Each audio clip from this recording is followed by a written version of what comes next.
episod running aku.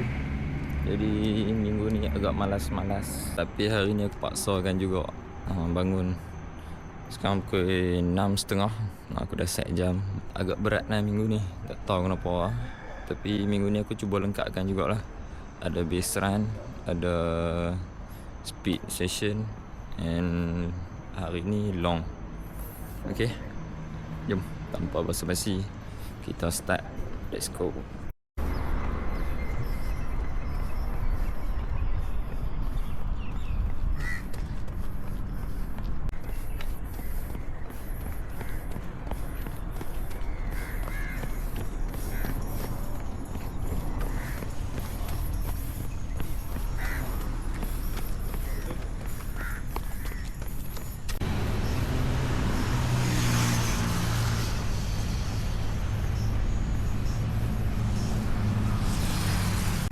Okay, malam-malam kita pun tahu-tahu dah 7 kilo dah.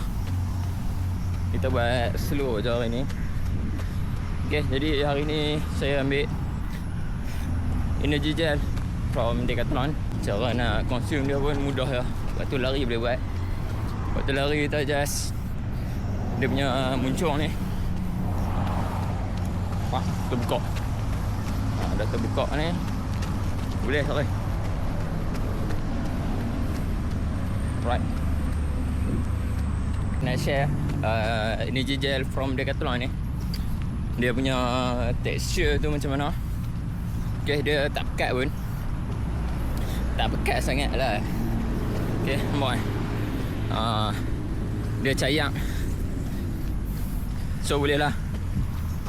Yang pemula pun nak ambil, yang pertengahan pun nak ambil, elite pun nak ambil. Tapi elite mesti ada dia punya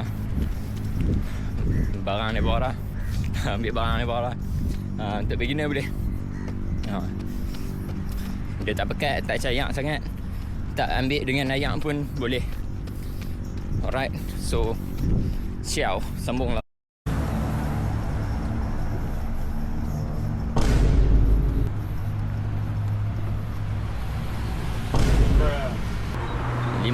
Kilometer sejam 37 saat. Sejam 37 saat, man.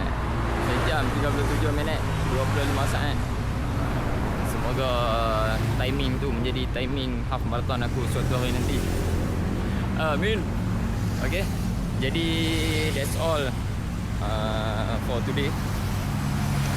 Kalau nak sihat, jaga makan. Kalau nak tidur lena, jaga recovery. Kalau nak konten lari, follow account ni dan subscribe YouTube aku untuk konten lari macam ni. So see you next video. Siap.